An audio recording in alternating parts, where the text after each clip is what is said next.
Today, I will be deliberating on the topic disease forecasting and its outbreak. Under the change scenario today, forecasting of various aspects relating to agriculture are becoming essential. Agriculture nowadays is becoming high input and cost intensive. However, farmers need forecast or warning services for proper crop disease management. It involves well organized teamwork and expenditure of time, energy, and money. To justify an organized disease forecast or warning service, certain minimum requirements are to be considered. The crop should be widely cultivated and should be economic importance to the nation. It attempts to study the location and magnitude of inoculum and its direction of spread. The influence of various climatic factors on the onset and spread of the disease is also evaluated. Based on meteorological data and weather forecasting services, the probable date of onset, spread, and buildup of the occurrence of a disease is predicted. The objective is to accurately predict when three factors, that is host, environment, and pathogen, all interact in such a fashion that disease can occur and cause economic losses. There must be sufficient basis for working out the forecast, which could be impossible if the disease is historically an erratic one. Furthermore, if we can take steps to avoid, prevent, or control the disease through various means of plant protection, any forecasting services is worthy to have. At the field scale, these systems are used by growers to make economic decisions but disease treatment for control. Often, the system asks the grower to series of questions about the susceptibility of the host crop and incorporated current and forecast weather condition to make a recommendation.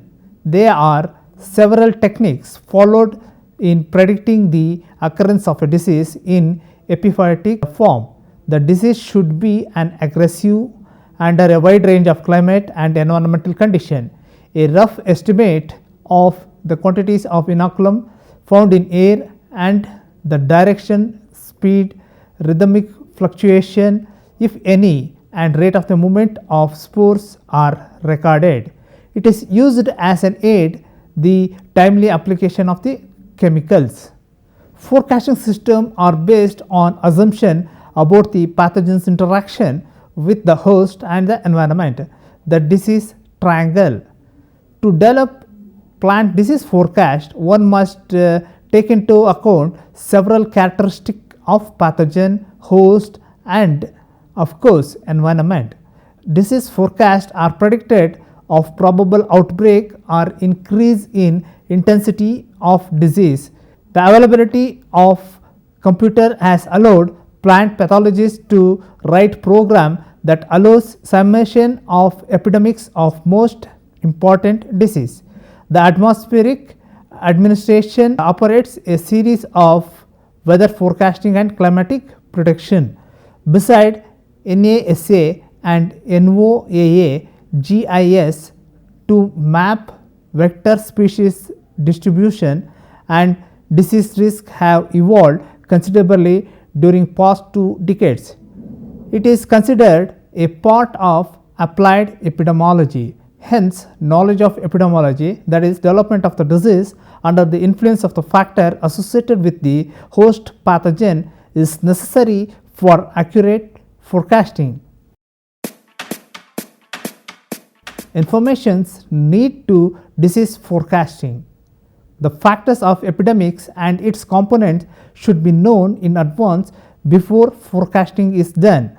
The information required for forecasting are host factor, prevalence of the susceptibility varieties in the given locality, the responses of the host at different stages of the growth to the activity of the pathogen. Example, some diseases are found during seedling stages while other attacks grown up plants, and density and distribution of the host in a given locality.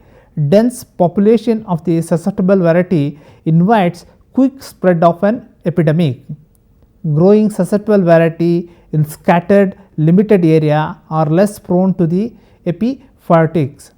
The pathogen factor, amount of primary, that is initial inoculum in the air, soil and planting material, dispersal of inoculum, spore germination, infection, incubation period, sporulation on the infected host, redispersal, dissemination of spores, pre-renation stages, that is inoculum potential and density in the seed, soil and air. The last factor is environmental factor, that is temperature, humidity, light intensity, wind velocity, etc. Requirement for the condition of the disease forecasting. Now we will move on to the objectives of the forecasting, that is to study the mode of the transmission and to understand how to prevent spread of the epidemic disease, to monitor the effectiveness of the disease control campaign, emergence, preparedness and disease management strategies, to demonstrate knowledge about the epidemiology of the disease, to study importance for public health point of view. The forecast center is also testing another 3-dimensional mode of use in the disease forecasting. Just as weather forecasting helps farmer plan their work, so to do modern plant disease forecasting. The value of the forecasting project lies in losses caused by reduced yield and in helping them avoid unnecessarily and costly pesticide spray. Requirement for disease forecasting. There are 5 main requirements which must be satisfied before a useful and successful disease forecast is made. The disease must cause economically significant damage in terms of yield loss or quantity. Damages assessment is necessary to develop strategy for controlling a disease. Example, annual estimation of yield loss caused by barley powdery mildew, the causal organism Aedes aegypti polygony in England and Wales had ranged from 6 to 13%. Similarly, potato late blight can cause a yield loss of 28% if the disease reaches the 75% the stage by mid-August. The disease like apple scab and potato common scab reduces the quality of produce, lowering the value of the harvested crop and causes considerable financial loss to the grower. The second, the control measures must be available at economically acceptable cost.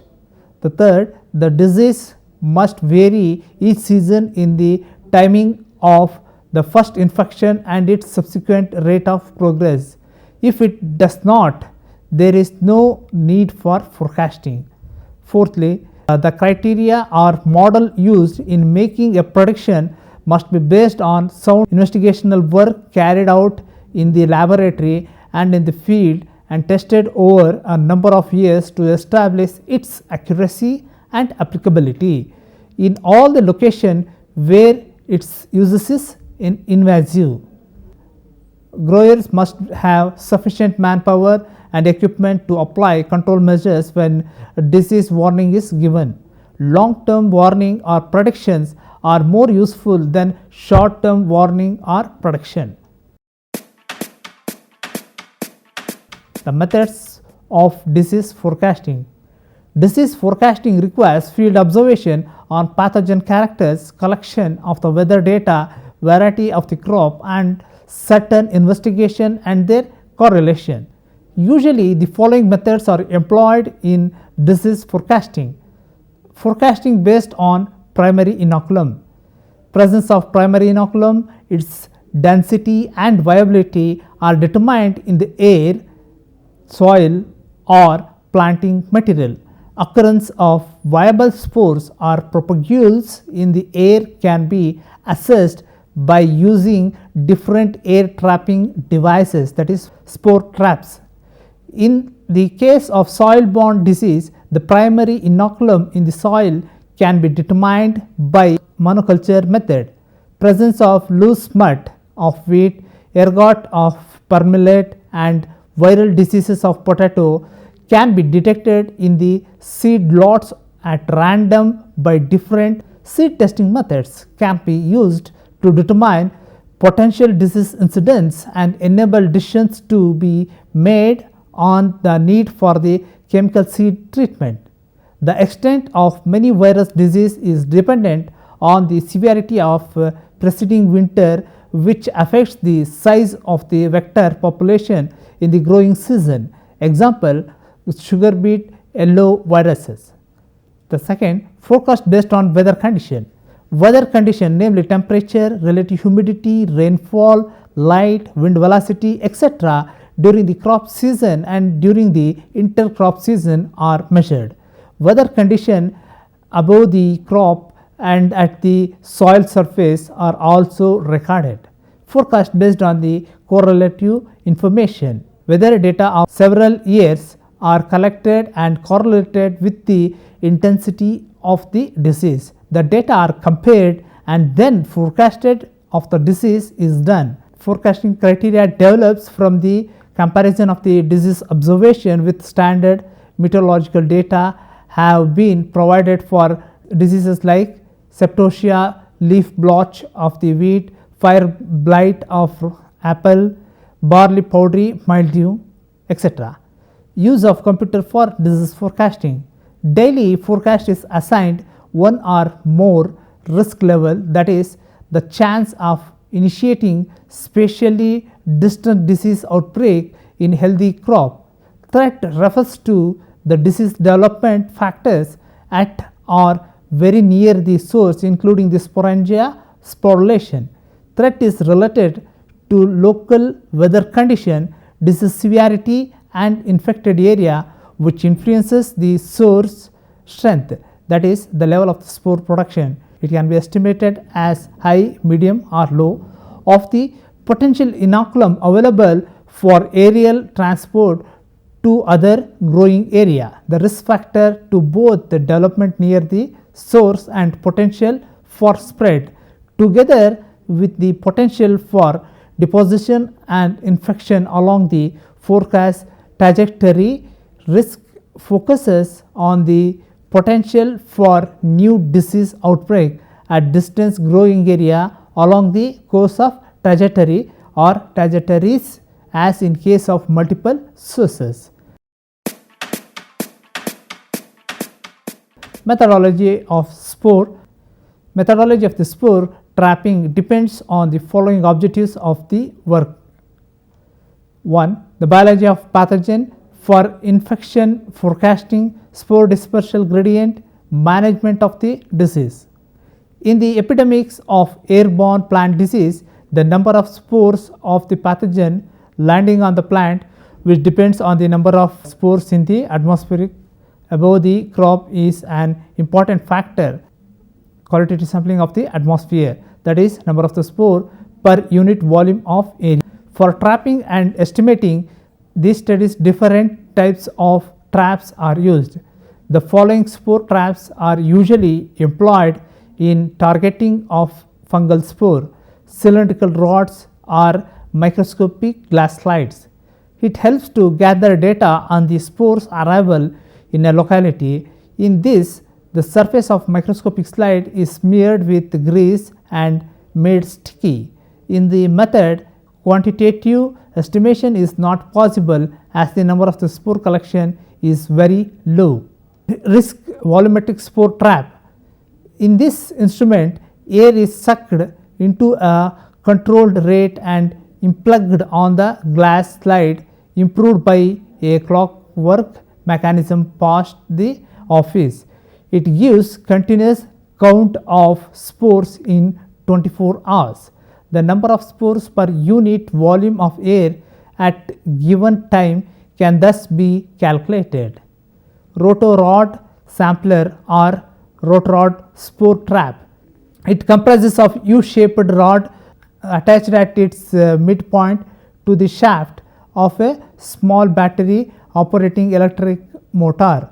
In this equipment, the surface of the rod is covered with Vaseline strip of the transparent sellotape to catch spores which can be taken off and mounted on a glass slide. From the area of the strip and the speed of the rotation, the volume of the air sample can be calculated. The Anderson Cascade Spore Sampler. It is a device where Petri plates or nutrient agar are used to collect the spore. Bodolin Split Sampler. Air is sucked in a chamber by vacuum pump. Petri plate dish containing agar medium. The agar medium retains the spore sucked in the air.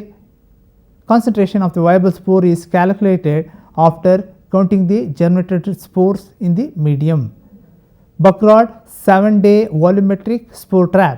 So, this device records spores in the air drawn by a pump on 7-day basis on a sellotape strip wrapped on a drum rotating inside a chamber 6 jet spore trap. In the above sampling methods, the viability of the spore cannot be determined. To overcome this, living plant have been used as spore trap. A jet spore trap is which spores are impacted in air jet into a column of still air through which they fall to settle on leaf segment exposed at the base of the chamber. In this trap, suitable cultivars of the host plants can be employed to determine number of viable spores. The center subjectively relates the 3 level of source threat to 5 risk levels. 1.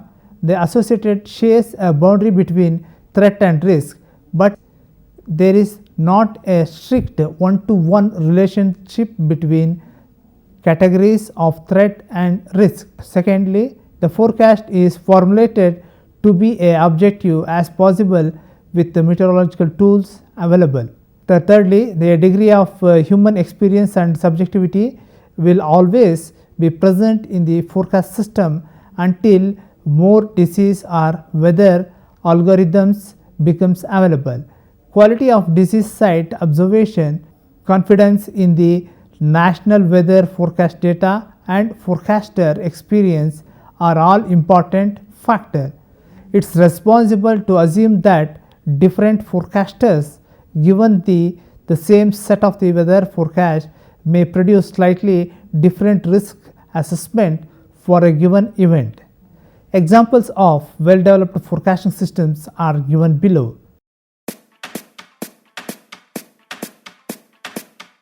Early and late leaf spots of groundnut. A technique based on development for the forecasting early and late leaf spot of the groundnut in the USA when the groundnut foliage remains wet for a period greater than or equal to 10 hours and the minimum temperature is 21 degrees Celsius or higher to 2 consecutive days or nights.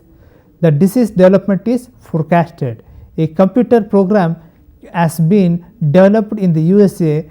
This is accurate and is widely used in the USA. The data on hours of the day with relative humidity of 95% and above and the minimum temperature during the relative humidity observation for the period for the previous 5 days are fed to the computer. Calculation are rounded to whole number. The ratio between the temperature and the relative humidity index for each of the 5 days is calculated. Example, when hours of the relative humidity 95% equal 10 and the minimum temperature during the period equals 21.1 degrees Celsius, the temperature relative humidity ratio index is 2. The temperature and relative humidity indices for day 4 and 5 is assumed. If the total index exceeds 4, disease is forecasted.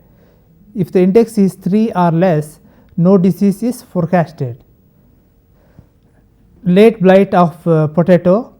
In the USA, a forecasting program has been developed for late blight of potato, Phytophthora infestata, the causal organism. The initial appearance of the late blight is forecasted 7 to 14 days after the occurrence of 10 consecutive bright favorable days. A day is considered to be bright favorable when 5 days average temperature is 25.5 degrees Celsius and the total rainfall of the last 10 days is more than 3 centimeter. A computer version Blightcast has also been used, which has been developed in the USA for forecasting potato late blight disease. Blightcast is written in Fortran 4. When a farmer desires the Blightcast, he telephones the Blightcast operator and reports the most recently recorded environmental data. The operating calls of the Blightcast programs in the computer, namely typewriter, terminal, and feeds the new data into the computer. Within a fraction of a second, the computer analyzes the data and series of forecast and spray recommendation to the operator, who relays it to the farmer. The entire operation can be completed during the standard 3 minutes cello phone call. The system makes one of the 4 recommendations, namely no spray, late blight warning, 7-day spray schedule, or 5-day spray schedule. The last 5-day spray schedule is issued only during severe blight weather. In West Germany, Phytoprog is the program used. It is based on measurement of the temperature, relative humidity, and rainfall.